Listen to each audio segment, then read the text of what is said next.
Merry Christmas and a Happy New Year from YouTube. I'm back and back with a vengeance. December 17th and early December 18th, 2015 has got to stand as one of the best days of my life so far. I've gotten my whole life ahead of me, so there are better days ahead. Regardless, Star Wars Episode 7, The Force Awakens, is one of the most satisfying and fun movies I've seen in years. Like my t-shirt? This movie was incredible. After seeing this film, you'll look at some of the other blockbusters that came out in the last 10 years and think that a lot of them, well, not every one of them, are stale compared to what you see in this new Star Wars movie. The Force has indeed awakened. I don't want to talk too much about how Star Wars changed movies, the large amount of fans, the amazing original trilogy, the large amounts of Star Wars toys, the nerds, the technical people who love this, or even the common person who has a small mindset of what goes on in Star Wars and just decides he or she will buy Star Wars toys or take them to see this movie just because their kids requested, or that they loved Star Wars as a kid themselves. There was a ton of information about that on the internet, yet no serious behind-the-scenes details yet on how they did the effects on this new Star Wars movie. Where to begin? First off, when I heard that Disney bought Lucasfilm Ltd. and that they were making a new Star Wars movie following Return of the Jedi, I was like, you have got to be kidding me. The good thing is that George Lucas will no longer mess around with his original movies and add CGI effects all over it. The bad thing is that even after Walt Disney died in 1966, and even a few years after his death, and even almost 50 years after his death, the Walt Disney Company isn't really like he left it. Over the past 20 years, Disney has made a supremely large number of acquisitions. First was ABC, then ESPN, then Muppets, then Marvel, and then Lucasfilm. Feels rather greedy if you ask me, and don't forget Maker Studios. So Lucasfilm moved ahead with the new Star Wars movie. Also, don't forget Pixar. They acquired that too.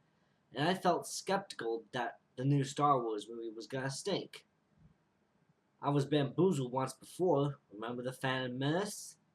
Even after they unveiled that they were shooting on traditional 35mm film and that they were sticking to practical effects as much as possible, I still felt skeptical. The trailers that were unveiled seemed to convince me so hard to see the movie, but I still felt skeptical. I think this has to do with the fact that technical details or so-called movie magic doesn't matter as much as the actual story. As John Lasseter of Pixar puts it, there are three important things to shoot for when making an animated film. Story, story, and story.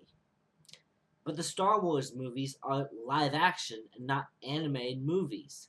Maybe if they made a CGI movie, they would have saved a bunch of trouble, but the production would have taken longer. So they go for live action, which is quicker and in many cases cheaper to make. Even when it got like a 94 to 95% on Rotten Tomatoes, I felt like they were bluffing on me. I loved the approach that they were taking with the effects, but I wanted to see if the story was any good. I waited in line for the 12:05 showing at my local NCG theater, along with about a few hundred people, and even while waiting out in sub-winter weather, as it gets around here in Georgia, I was able to trip out sayings like, Christmas was on its way. Lovely, glorious, wonderful, beautiful Christmas. The date around which the entire kid year evolved. And the holy grail of Christmas gifts. The Red Ryder 200-shot range model air rifle. And there he is. Red Ryder himself. With his cool piece of blue steel weaponry as I had ever laid my eyes on. It was kind of funny because once I went into the theater, sat down, and the movie started, I felt like a kid again. It was so enjoyable. The theater I was in was packed with people, but it didn't get the front seats because those aren't really the best seats for viewing. There was laughter, cheering, applause, shock, and once it was over, everyone cheered and clapped. What a night. This movie did really feel like I was watching an entry from the original trilogy. The story did follow many of the beats from the original trilogy, but it wasn't like a straight-up remake, but a faithful reminder of why all of us like Star Wars in the first place. Now, I don't know about you, but when I click user reviews on IMDb for this one movie, I find that the first page of reviews involves people who want or may have hated the movie. It is not a sequel, but a remake. Boring and predictable. It's like when an unknown Chinese manufacturer decided to make a fake iPhone. Perfectly average. The manipulation power of nostalgia and mass appeal, among others. Are these trolls? Did they have a bad life? Do they hate all the Star Wars films? How about the most important question here?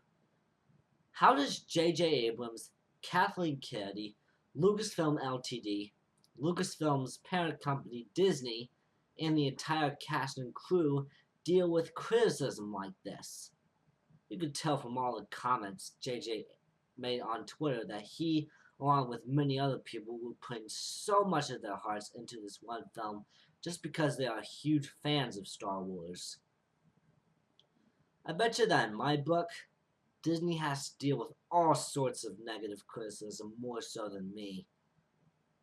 Even I have a bit of negative criticism for them, but I wonder how they take it. Maybe what JJ does is to let criticism like this motivate him to make a much better product after getting his feet wet with the first one, or to just simply let it go and move on towards continuing to strive to be a better artist.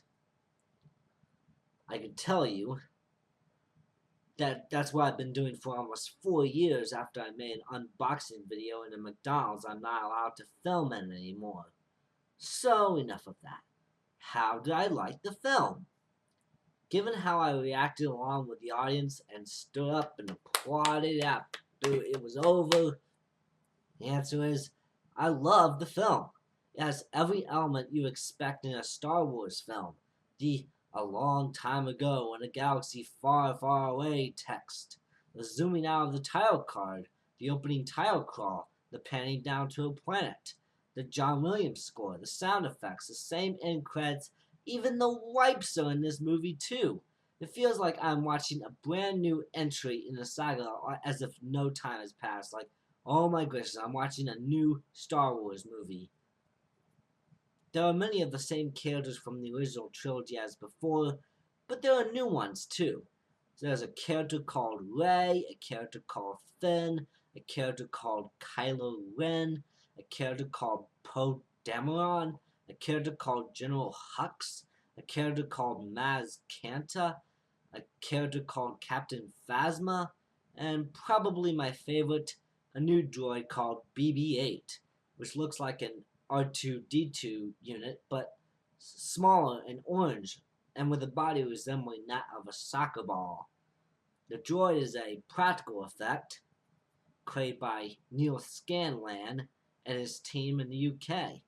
The practical creature work that Neil Scanlan did on this movie outshines some of the CGI creatures. It wasn't like Sesame Street puppets, as it was some realistic effects work on the creatures. And while I did focus a lot on the story and such, I was also making an effort to spot the CGI environments versus the full-scale sets and the miniature environments. Maybe special effects have gotten so good over the past 10 years that the line between what's real and what's not real appears to have been blurred. I think one of the reasons is that Chris Corbell, the special effects supervisor in this movie, has worked on shows where he had to work with miniatures in the past, like the old school stuff. But then again, isn't that what a filmmaker wants to happen, so that the audience can be totally invested in the story that the filmmaker wants to tell it and not be distracted by dodgy effect shots? When I was in the theater, a lot of people were enjoying it. It is such a great Christmas present to get from the Lucasfilm people, and one of the most enjoyable movies I've seen in a long time. Expect fun and excitement from all of the dark, gritty sci-fi stuff that keeps on coming out. Not greatness like Citizen Kane or Casablanca. Do you really want the seventh film in a franchise to match the quality of Orson Welles' masterpiece from 1941? I don't expect it, but this seventh film is really good. You'll be surprised. I'm Jordan White. Merry Christmas. And then again, I made a spoiler-free review. Yeah! Awesome.